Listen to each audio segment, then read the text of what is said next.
सभी स्थान ग्रहण कर ले, सभी स्थान ग्रहण कर ले। बहनों भाइयों, मैं यही बता रहा था कि अब कांवड़ पर बैन नहीं लगता है। अब उत्तर प्रदेश में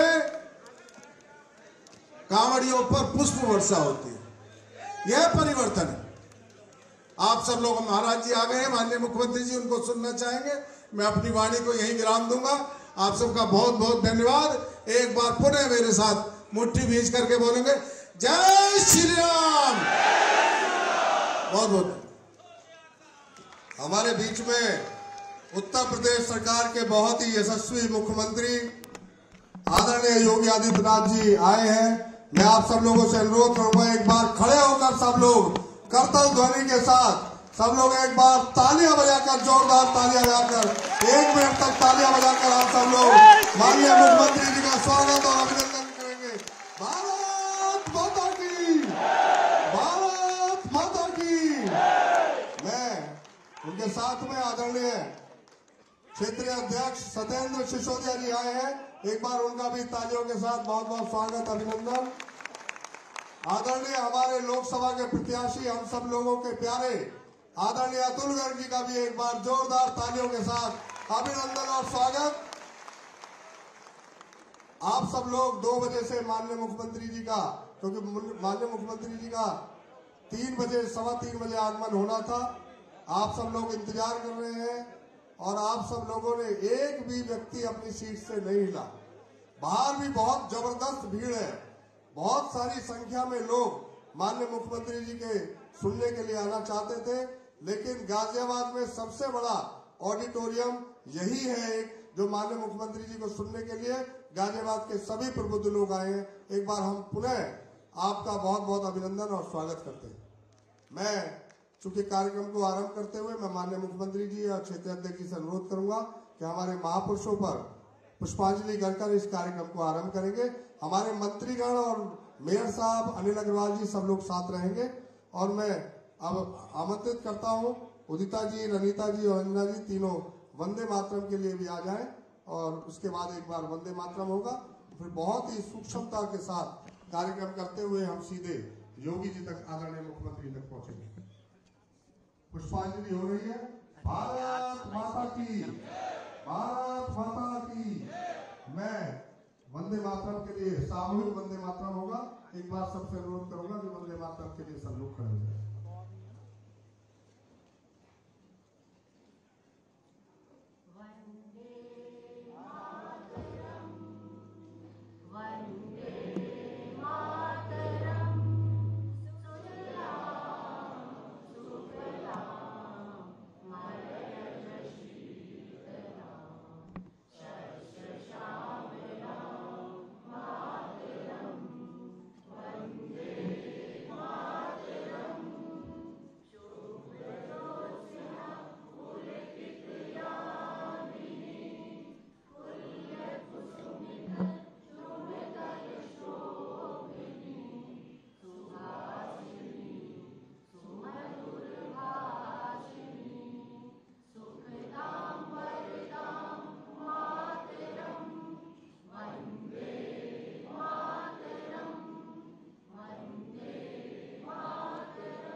कार्यक्रम को आगे बढ़ाते हुए केवल एक स्वागत के लिए हमारे सभी जनप्रतिनिधि और हमारे प्रत्याशी अतुल गर्ग जी एक बड़ी माला के साथ माननीय मुख्यमंत्री जी का स्वागत करेंगे, माननीय क्षेत्रीय अध्यक्ष जी का स्वागत करेंगे।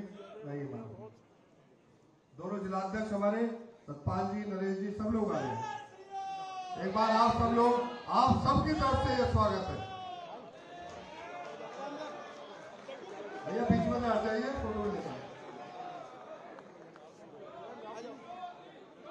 योगी जी को जय श्री राम, योगी जी को जय श्री राम, योगी जी को जय श्री राम। हम माननीय मुख्यमंत्री जी के से निर्देश लेकर हमारे सभी प्रबुद्धजन यहाँ आए हुए हैं। मैं कुछ वरिष्ठ प्रबुद्धजनों का परिचय आपसे कराना चाहता हूं। माननीय क्षेत्रीय अध्यक्ष जी के निर्देशानुसार श्री उषा रमन त्रिपाठी जी जो पूर्व IAS हैं, एक बार खड़े होकर अपना परिचय दे दें। श्री नवेंदु गर्ग जी अध्यक्ष chartered accountant ICI, Shri Atul Jain ji महासचिव technical institute, Shri Sanjay Singh ji retired IIG BSF, Shri Harish Gupta ji MD Manav hospital senior eye, Shri Lalit Jaiswal ji chief warden civil defence और गौ सेवा संघ और तमाम तरह की संस्थाएं, हिंदी भवन के अध्यक्ष भी हैं और तमाम तरह की संस्थाओं में हैं। श्री रामोदार छारिया जी प्रबंधक IMS कॉलेज, श्री प्रदीप मित्तल जी retired chief engineer, Shri Roshan Lal ji retired PCS, Shri Sunil Tyagi ji पूर्व बार अध्यक्ष बार एसोसिएशन गाजियाबाद, राकेश त्यागी काकड़ा जी पूर्व बार अध्यक्ष, श्री विजय गौर जी पूर्व बार सचिव, आलोक सक्सेना जी पूर्व जिला जज, विपुल गिरी जी अध्यक्ष क्रेडाई, श्री राकेश मिश्रा जी अध्यक्ष क्रिकेट एसोसिएशन और अंतर्राष्ट्रीय क्रिकेट स्टेडियम जो गाजियाबाद में 55,000 की क्षमता का एक अंतर्राष्ट्रीय स्टेडियम भी बना रहे हैं राकेश मिश्रा जी, डॉक्टर वाणीपुरी जी अध्यक्ष IMA डॉक्टर्स की जो संस्था है, Shri doctor RK Poddar ji, Shri Ishwar Chand Tyagi ji retired engineer railway, Yashpal Singh ji retired commissioner income tax, Shri Mangu Singh ji सेवानिवृत्त इंजीनियर, श्री अजय मित्तल जी सचिव tax bar association, Shri Ajay Garg ji tax bar association के उपाध्यक्ष, Rakesh Jain ji convener tax bar association, Shri Baldev Raj Sharma ji हमारे सबसे पहले आर्किटेक्ट गाजियाबाद के, श्री राज कौशिक जी वरिष्ठ पत्रकार, पायलट राकेश त्यागी जी जो CBSE के पदाधिकारी भी हैं, doctor Richa Sood ji, Vandana Chaudhary ji Gitanjali education trust,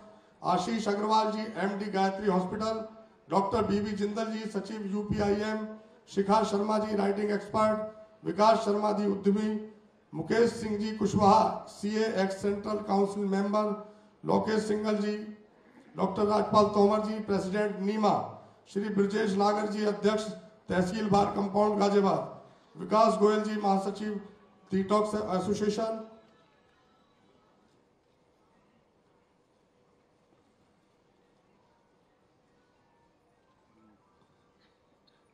मुझे लगता है लगभग सभी लोगों का परिचय हो गया है। रजत सिंगल जी और अपने जैन साहब Shri AK Jain ji chief engineer रहे हैं। मैं आप सबका बहुत बहुत स्वागत करता हूं। इसके अलावा हमारे सारे वकील प्रोफेसर डॉक्टर भी सभागार में हैं। मैं आप सबका बहुत बहुत स्वागत और अभिनंदन करता हूं। और स्वागत भाषण के लिए मैं अपने क्षेत्रीय अध्यक्ष श्री सत्येंद्र सिसोदिया जी को आमंत्रित करूंगा कि वो आए और एक बार जोरदार तालियों के साथ आप उनका स्वागत।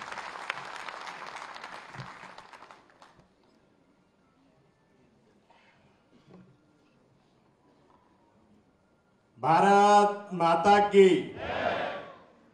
गाजियाबाद का जोश नहीं दिख रहा है मित्रों, और ऊपर से तो बिल्कुल आवाज नहीं आई है। एक बार दोनों हाथ ऊपर उठा लेंगे। ऐसे नेता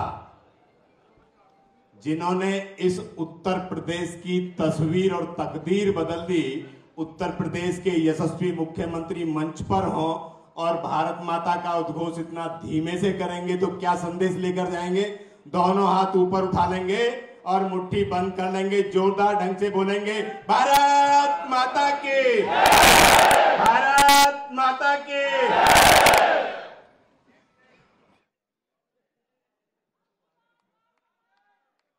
जोर से बोलिए ना।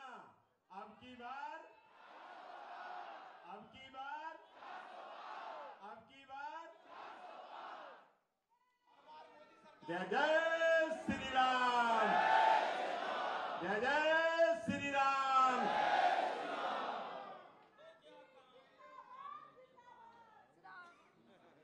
उत्तर प्रदेश के करोड़ों कार्यकर्ताओं के प्रेरणा स्रोत,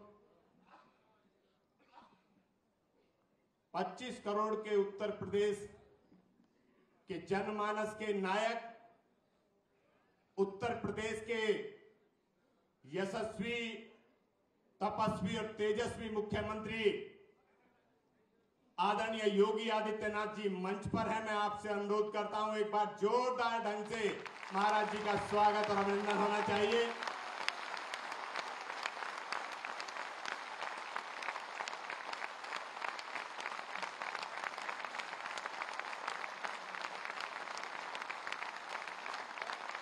बहुत बहुत आभार आपका। लोकसभा के प्रत्याशी, शहर के सम्मानित विधायक आदरणीय अतुल गर्ग जी मंच पर हैं। मैं उनका स्वागत करता हूं, अभिनंदन करता हूं।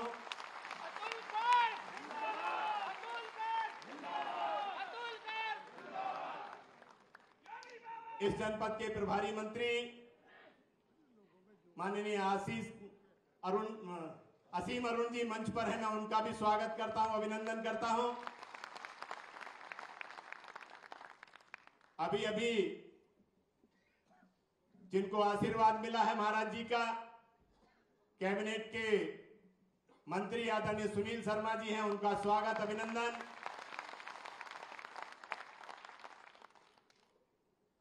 मंच पर उपस्थित सभी सम्मानित विधायकगण, सभी सम्मानित अध्यक्षगण, इस मंच पर उपस्थित पार्टी के सभी ज्येष्ठ और श्रेष्ठ कार्यकर्ता बंधुओं, आपसे नाम नहीं ले रहा हूं इसलिए क्षमा मांगता हूं, क्योंकि हम सब लोग आदरणीय योगी आदित्यनाथ जी को सुनना चाहते हैं। मैं तो केवल ये चाहता था कि पहले अपील कर लेंगे अतुल गर्ग जी, और मैं तो केवल आमंत्रित करने के लिए आऊंगा। मित्रों, हम सबका सौभाग्य है कि उत्तर प्रदेश के पहले चरण के चुनाव में आज प्रबुद्ध वर्ग सम्मेलन की शुरुआत मेरठ से शुरू हुई है और दूसरा प्रबुद्ध जनों का संवाद आज गाजियाबाद में है। सभी मेरे प्रबुद्ध जन बैठे हैं जो समाज को दिशा देते हैं, इस समाज को आगे बढ़ाने का काम करते हैं। मैं आप सबका आज के कार्यक्रम में स्वागत करता हूं, अभिनंदन करता हूं। लोकसभा चुनाव सर पे है। सभी सम्मानित बंधुओं, इस चुनावी समर में हमारे लोकसभा के प्रभारी, लोकसभा के संयोजक, विधानसभाओं के प्रभारी, विधानसभाओं के संयोजक, सभी लोग इस व्यवस्था में लगे हैं। हम सब लोग इसका हिस्सा हैं और सभी प्रबुद्ध जनों से अपील करता हूं, आपके स्नेह और आशीर्वाद से गाजियाबाद लोकसभा भारी अंतर से जीतते आए हैं और आपका स्नेह और आशीर्वाद इस बार भी हमारे प्रत्याशी जी को मिलेगा और जीत का अंतर बहुत बड़ा हो। इसी निवेदन के साथ अपनी बात समाप्त करता हूं और माननीय योगी आदित्यनाथ जी का गाजियाबाद में आगमन पर स्वागत और अभिनंदन करते हुए अपनी वाणी को विराम देता हूं। बहुत बहुत धन्यवाद। जय हिंद, जय भारत। हमारे बीच में उत्तर प्रदेश सरकार के मंत्री और इस क्लस्टर के प्रमुख कपिल देव अग्रवाल जी भी हैं। मैं चाहूंगा कि आप भी इस मंच पर अपना स्थान लें। आगे आ जाइए, आगे।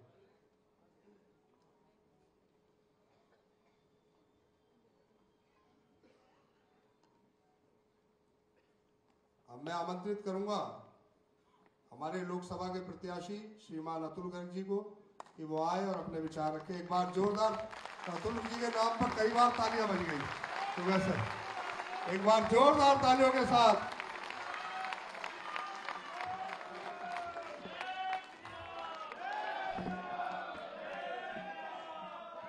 वंदनीय आदरणीय पूजनीय मुख्यमंत्री जी, हमारे सभी मंत्रीगण, हमारे कैबिनेट मिनिस्टर सुनील शर्मा जी, मुझे जो राज्य मंत्री बनाया गया और कैबिनेट मुझे इसलिए नहीं बनाया गया, मेरा उनसे वजन कम है। अगली बार मैं ध्यान रखूंगा।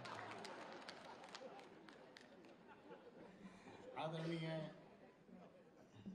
असीम अरुण जी, आदरणीय नारायण गिरी जी, हमारे क्षेत्रीय अध्यक्ष जी, हमारे नरेंद्र जी, हमारे कपिल देव जी, अब ये सभी हमारे सम्मानित विधायकगण, सभी प्रमुख लोग, मेरे को समझ में नहीं आ रहा क्या बोलूं। आश्चर्यजनक हूं, अचंभित हूं, आनंदित भी हूं, अभिभूत भी हूं। अब मैं क्या बोलूं, मेरी समझ में नहीं आ रहा है। पर इसका मतलब ये नहीं है कि मुझे बोलना नहीं आता। आज के बाद मैं बोलूंगा, और जब तक बोलूंगा जब तक मुझे बोलने के लिए मना नहीं कर दोगे। आज सिर्फ हम सब लोग महाराज जी को सुनने आए हैं। किसी जमाने में सुनते थे बचपन से कि देश की आजादी के लिए बलिदान देना पड़ता है। चंद्रशेखर आजाद ने गोली खाई, भगत सिंह फांसी पे चढ़े, वीर हकीकत राय ने शहादत दी, हजारों लोगों की लंबी एक यात्रा रही। तब जाकर के ये दिन देखने को मिला है कि आज उत्तर प्रदेश लगभग सभी चीजों में नंबर 1, और एक चीज में पीछे रह गया है। अपराध की दुनिया में तो पीछे रह गए, बाकी सब दुनिया में नंबर 1। इस दिन की कभी कल्पना की थी हमने? ये जो दिन आया है वो कैसे आया? हमने ना शहादत दी, ना कोई बलिदान दिया। हमने एक जात बरादरी को किनारे पे करके एक सिर्फ वोट दिया विकास के लिए, भारत की आत्मा की पुनरुत्थान के लिए, अपने स्वाभिमान के लिए, अपने बच्चों के भविष्य के लिए सिर्फ एक वोट दिया, और ये दुनिया बदल गई। ये प्रबुद्ध लोग यहाँ पर आए हुए हैं, सभी प्रोफेशनल्स हैं, क्योंकि लोग इन्हें हम जो से ज्यादा समझदार समझते हैं, जो कि हैं भी, जो प्रोफेशनल नहीं है। इनकी बात ज्यादा सुनते हैं। अगर हमारी बात पे यकीन 10 लोग करेंगे तो इनकी बात पे 1000 लोग यकीन करते हैं कि वो तो इंजीनियर है, वो तो डॉक्टर है, वो तो सीए है, वो तो वकील है। इसलिए आज यहाँ पर आप सब लोग हैं। अरे तुम्हारी एक वोट का सवाल है, इस हिंदुस्तान की जिंदगी की बात है। बहुत बहुत धन्यवाद। भारत माता की। मैं माननीय मुख्यमंत्री जी को निमंत्रित करूं, उससे पहले मैं अपने दोनों जिलाध्यक्ष हापुड़ के श्री नरेश तोमर जी, सतपाल जी और अपने महामंत्रीगण से अनुरोध करूंगा, एक प्रतीक चिन्ह देकर गाजियाबाद की एक याद माननीय मुख्यमंत्री जी को भगवान श्री राम की तस्वीर देकर, जो राम को लाए हैं हम उनको लाएंगे। जय श्री राम, जय जय श्री राम।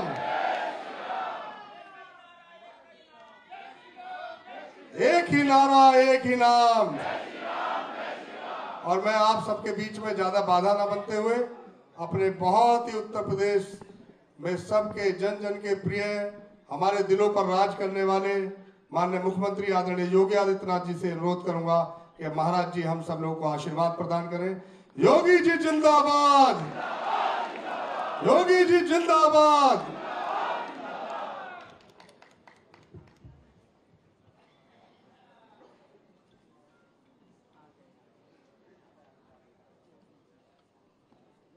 बाबा दुग्धेश्वर नाथ की इस पावन धरा को कोटि कोटि नमन करते हुए आज आप सभी प्रबुद्ध जनों का मैं हृदय से अभिनंदन करता हूं। मंच पर उपस्थित दुग्धेश्वर नाथ पीठ के श्री महंत स्वामी नारायण गिरी जी महाराज, भारतीय जनता पार्टी के क्षेत्रीय अध्यक्ष श्री सत्येंद्र सिसोदिया जी, प्रदेश सरकार में मेरे सहयोगी मंत्रीगण श्री सुनील शर्मा जी, असीम अरुण जी, कपिल देव अग्रवाल जी, नरेंद्र कश्यप जी, आप सबके लोकप्रिय प्रत्याशी, लोकप्रिय विधायक अतुल गर्ग जी, अजीत पाल त्यागी जी, नंद किशोर गुर्जर जी, धर्मेश तोमर जी, MLC दिनेश गोयल जी,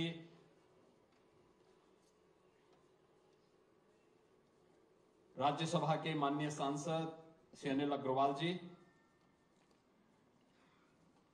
महापौर श्रीमती सुनीता दयाल जी, आज के इस कार्यक्रम में उपस्थित महानगर के अध्यक्ष संजीव शर्मा जी, जिला अध्यक्ष सतपाल प्रधान जी, नरेश तोमर जी, अजय शर्मा जी, विजय शुक्ला जी और समाज का ये सभी नेतृत्व वर्ग जो अलग अलग क्षेत्र को, अलग अलग सेक्टर को प्रतिनिधित्व करता है, उपस्थित बहनों और भाइयों, मैं आज प्रातः काल से ही चला हूं, गोरखपुर से आगरा, आगरा से मथुरा, मथुरा से मेरठ और मेरठ से अब गाजियाबाद में आया हूं और मुझे अच्छा लगा आपने जिस उत्साह के साथ मेरा स्वागत किया। पिछले लगभग 2 घंटे से आप सब अपनी व्यस्तता में से समय निकाल करके आज यहां पर आए हैं, लोकतंत्र के इस उत्सव में सहभागी बनने के लिए उपस्थित हुए हैं।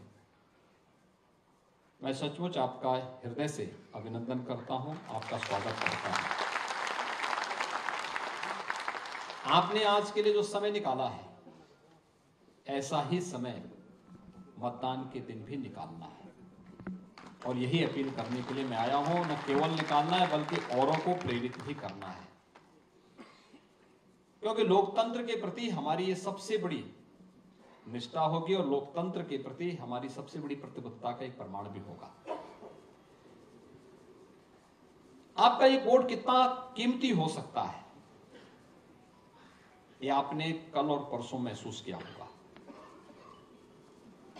हमें से जितने लोग हैं ना, वे बचपन में और बचपन से इस गाने को सुनते रहे होंगे। होली के अवसर पर, होली खेले रघुवीरा अवध में, होली खेले, सुनते रहे होंगे ना। लेकिन क्या सचमुच पिछले 500 वर्षों से रामलला ने होली खेली थी क्या अवध में? आपके एक वोट ने वो साबित कर दिया कि नहीं, रामलला अपने अवध में होली खेली।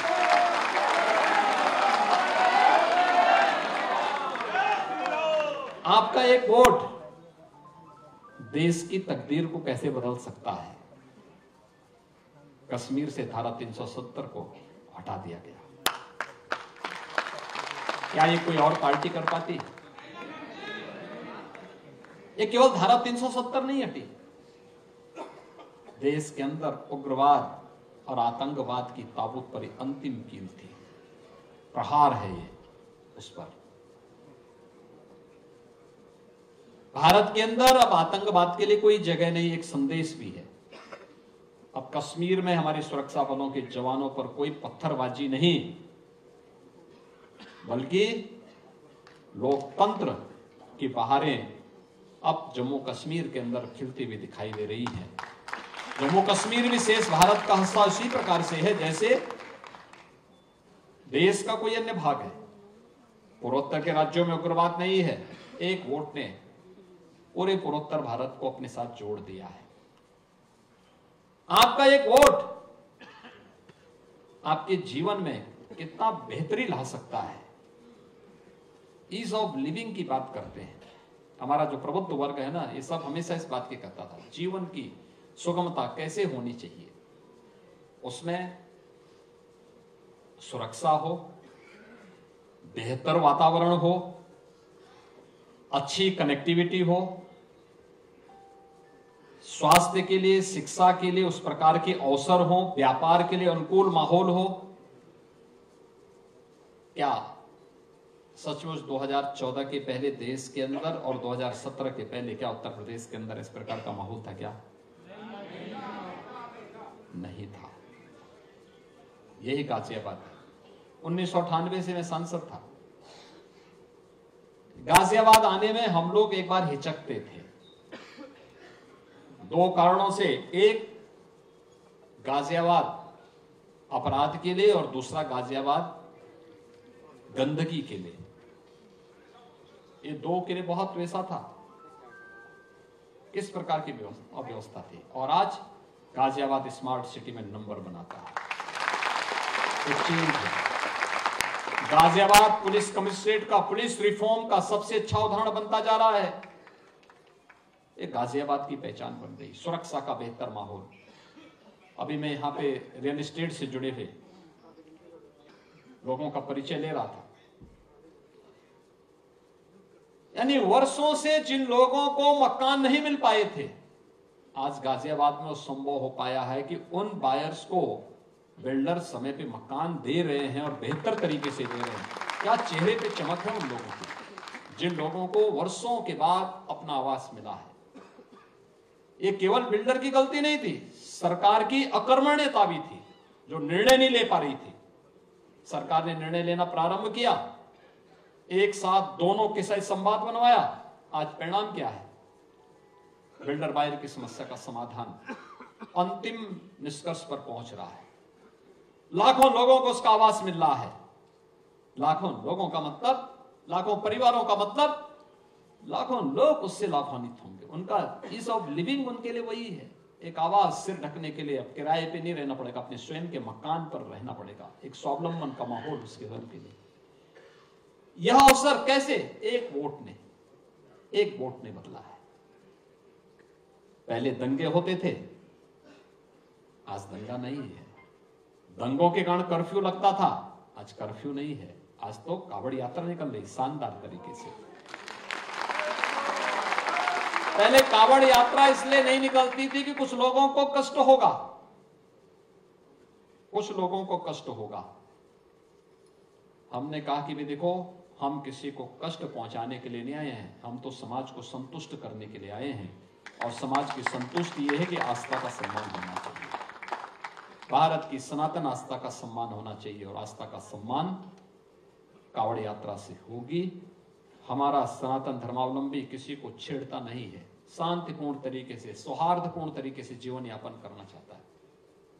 कावड़ यात्रा का जब निर्णय था, बहुत कठिन निर्णय था, क्योंकि इससे पहले बैन था, कोई राज्य नहीं निकालने दे रहा था, और ये सब चीजें तय थी पहले से। एक लिखित डॉक्यूमेंट बना हुआ था, उसके अनुसार सब लोग उसको केवल लागू करते थे। हमने कहा भी क्या है, क्या बैठक हुई? उन्होंने कहा साहब बैठक हो गई। अरे हमने कहा हुआ क्या, क्या तय हुआ? कहा सब कावड़ यात्रा नहीं निकल पाएगी।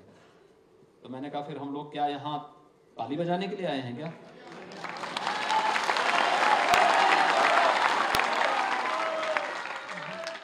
हम यहाँ भजन गाने के लिए नहीं आए हैं, भजन गाने के लिए हमारा मठ है। हमें जब गाना होगा मठ में जाएंगे। शासन में आए हैं तो शासन दमदार तरीके से चलेगा, और उस दमदार तरीके से चलाना सिखाएंगे। जिसको काम करना होगा हमारे साथ काम करेगा, जिसको काम नहीं करना होगा वो छुट्टी लिख के दे, मैं भी सैंक्शन करता हूं, जीवन भर के लिए छुट्टी कर दूंगा। लेकिन मेरी डिक्शनरी में ना शब्द नहीं होगा, हमें निकालना है तो निकालना है। कावड़ यात्रा यूपी के अंदर निकलेगी, चाहे अन्य राज्य स्वीकृति दे न दे, यूपी के अंदर हम निकालेंगे। लोगों ने कहा करोड़ों लोग आएंगे, मैंने कहा ये तो और अच्छा अवसर है, और अच्छा अवसर है अपने आप को साबित करने का कि हम करोड़ों लोगों को शांतिपूर्ण तरीके से, और हमने किया, करके दिखाया। हमने देखा होगा कावड़ यात्रा भी शानदार तरीके से चली। कुंभ में 24 करोड़ लोग आए, श्रद्धालु आए, तिनका नहीं हिला। अभी अयोध्या में लगभग 1.5 करोड़ श्रद्धालु दर्शन कर चुके हैं। कितना शांतिपूर्ण तरीके से दर्शन चल रहा है। जो जा रहा है नई अयोध्या में अभिभूत तो हो ही रहा होगा ना। अब उसको लग रहा है ना ये अयोध्या है। एक वोट ने ये चेंज लाया है। बहनों और भाइयों, आज वही कहने के लिए मैं आया हूं कि सबसे पहला काम, आप सभी लोग समाज का नेतृत्व करते हैं, समाज को अपने अपने सेक्टर में नेतृत्व प्रदान करते हैं। आपकी जिम्मेदारी बनती है लोगों को लोकतंत्र के प्रति जागरूक करके वोट डालने के लिए प्रेरित स्वयं भी हो और लोगों को करें भी। बहस नहीं, वोट, उसकी कीमत, और उसके लिए अपने आप को तैयार करना। दूसरा जो चेंज आया है पूरे देश के अंदर, यह एक करिश्माई व्यक्तित्व के कारण। और वह नाम है देश के यशस्वी प्रधानमंत्री श्री नरेंद्र मोदी जी। मोदी जी के कारण दुनिया के अंदर भारत के पासपोर्ट की कीमत बढ़ी। मोदी जी के कारण देश की सीमाएं सुरक्षित हुई। मोदी जी के कारण आंतरिक सुरक्षा की स्थिति बेहतर हुई। मोदी जी के कारण आधुनिक इंफ्रास्ट्रक्चर, रैपिड रेल, ये 12 लेन का express highway, airport, air connectivity. आप तो देखो हिंडन में भी एयरपोर्ट और जेवर में भी भारत का सबसे बड़ा एयरपोर्ट गाजियाबाद के नजदीकी बन रहा है। हम मेट्रो की कनेक्टिविटी दे रहे हैं वहां पे, रैपिड रेल से और मेट्रो से कनेक्ट कर रहे हैं गाजियाबाद को वहां से। तो आपके तो हर हाथ में लड्डू ही लड्डू है। पहले कोई गाजियाबाद आना नहीं चाहता था, आज कोई गाजियाबाद छोड़ना नहीं चाहता है। ये अंतर है। यहां से रोड की कनेक्टिविटी भी बेहतर हुई है और हम गाजियाबाद और मेरठ के बीच से गंगा एक्सप्रेस वे को भी लेकर के जा रहे हैं, जो आपको सीधे प्रयागराज तक जोड़ देगा। मात्र 7 से 8 घंटे में आप प्रयागराज पहुंच जाएंगे। 4 लेन की बेहतरीन कनेक्टिविटी, यानी 8 लेन का एक्सप्रेस हाईवे के साथ हम जोड़ देंगे। इतनी बेहतर कनेक्टिविटी, इस रूप में सुरक्षा का इतना वातावरण। पहले बेटी भी सुरक्षित नहीं थी, व्यापारी भी सुरक्षित नहीं था, और आज लोग कहते हैं कि साहब यूपी में अपराधी सुरक्षित नहीं है। देखो यही अंतर होता है।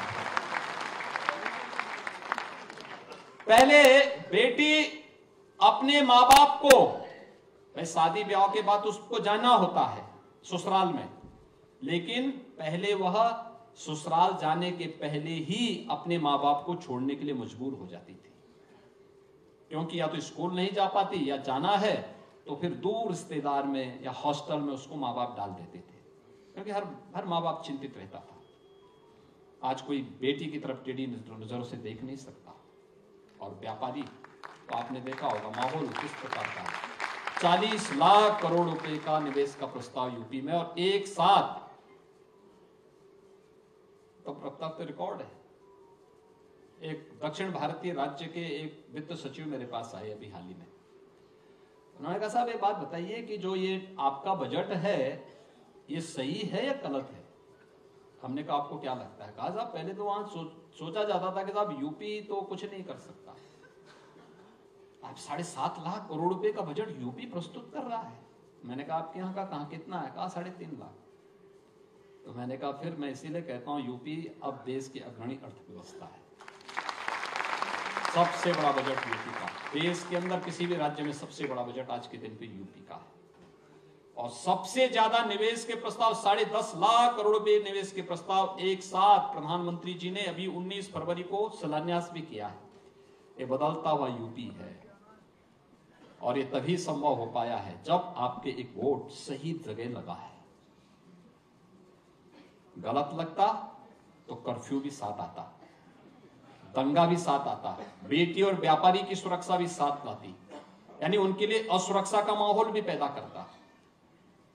भ्रष्टाचार अलग, और गरीब कल्याणकारी योजनाओं पे तो ऐसे ही वे लोग ग्रहण लगा देते। और इसीलिए आज जो माहौल है, इस माहौल को और मजबूत करना है। मोदी जी के नेतृत्व में भारत उनके तीसरे कार्यकाल में तीसरी बड़ी अर्थव्यवस्था बन जाए। तीसरी बड़ी अर्थव्यवस्था का मतलब हर नौजवान के हाथ को कार्य, व्यापार को फलने फूलने का अवसर प्रदान करना, विकास, सर्वांगीण विकास के सभी आयामों को छू करके भारत दुनिया के अंदर ग्लोबल लीडर के रूप में स्थापित होगा।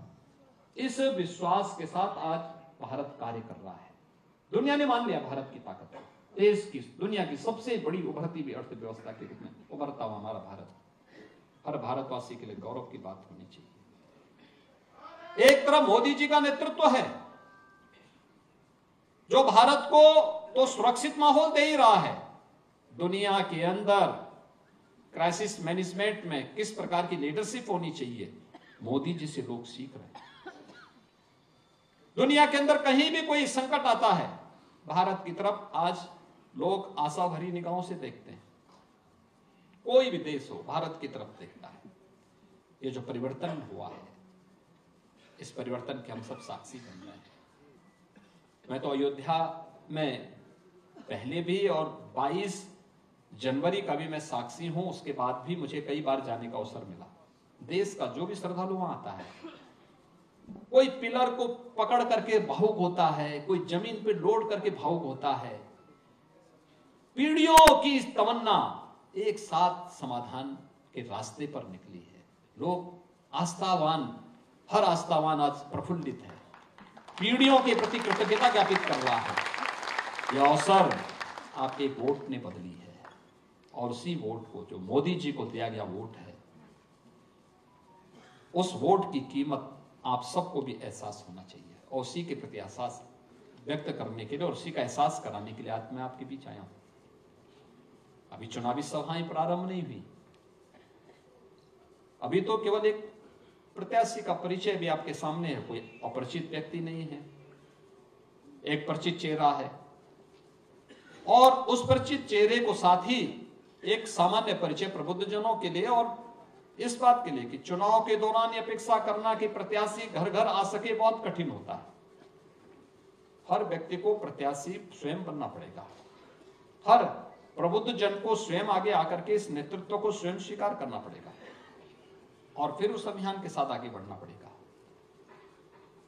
गाजियाबाद को हमने बदलते हुए देखा है और ये अच्छा है। पिछले 10 वर्ष में जनरल वीके सिंह जी के नेतृत्व में एक एक कार्यक्रम को उन्होंने यहां पे आगे बढ़ाने का काम किया। लेकिन परिवर्तन एक व्यवस्था का पार्ट होता है और उस व्यवस्था के अंतर्गत श्री अतुल गर्ग जी को, जो वर्तमान में विधायक भी हैं और प्रदेश में पहले मेरे साथ सरकार में मंत्री भी रह चुके हैं, आज उनको प्रत्याशिता के रूप में पार्टी ने यहां पर आपके बीच में उतारा है। और इसीलिए उनके प्रति आप सब इस भाव के साथ कि प्रत्याशी घर घर आज के दिन पर जाए, क्योंकि यहां तो 26 अप्रैल को ही चुनाव होना है। तो 26 अप्रैल का मतलब आज से ठीक 1 महीने के अंदर चुनाव होना है और ये संभव ही नहीं। मैं मानता हूं, मैं सांसद रहा हूं और मैं मानता था कि सांसद जब 5 साल चलेगा तब गांव गांव जा पाएगा और जब वो 50 साल रहेगा तब वह घर घर जा पाएगा। तो घर घर जाना कठिन होता है।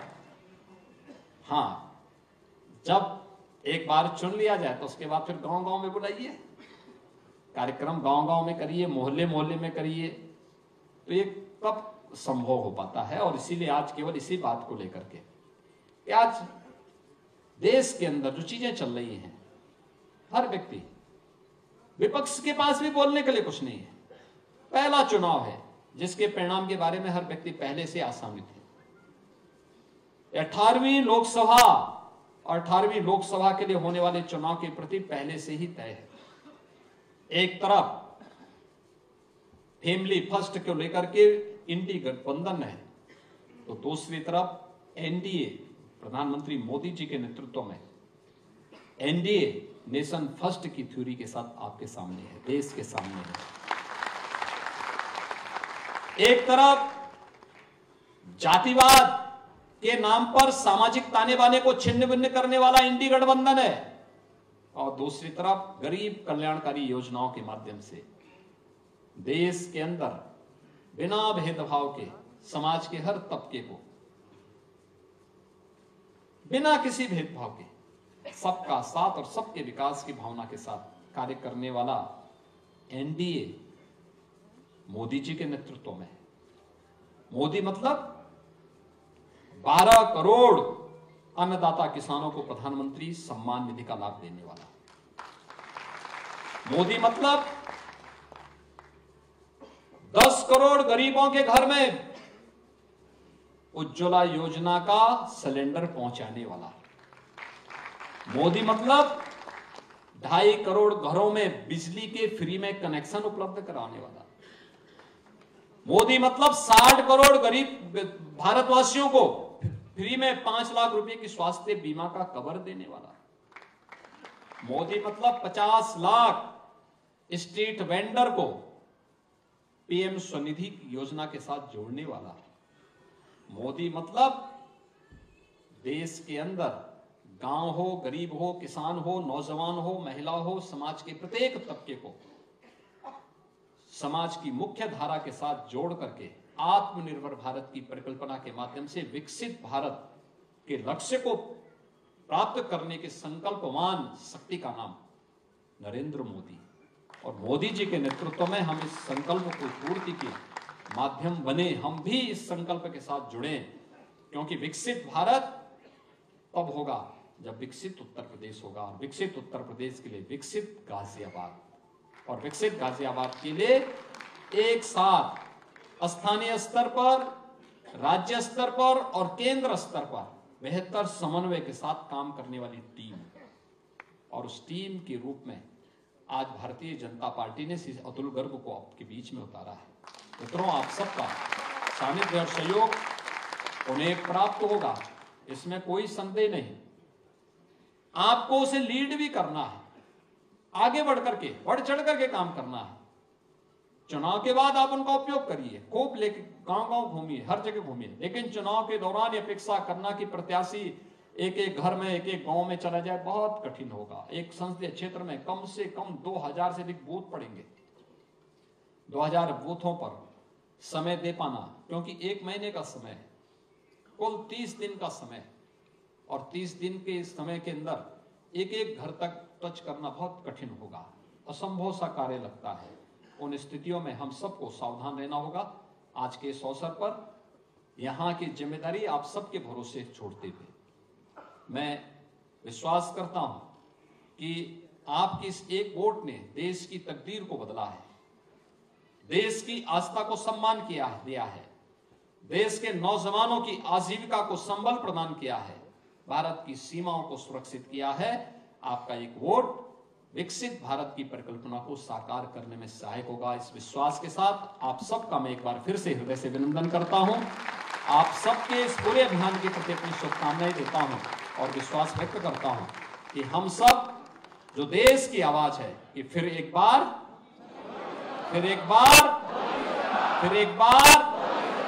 अब की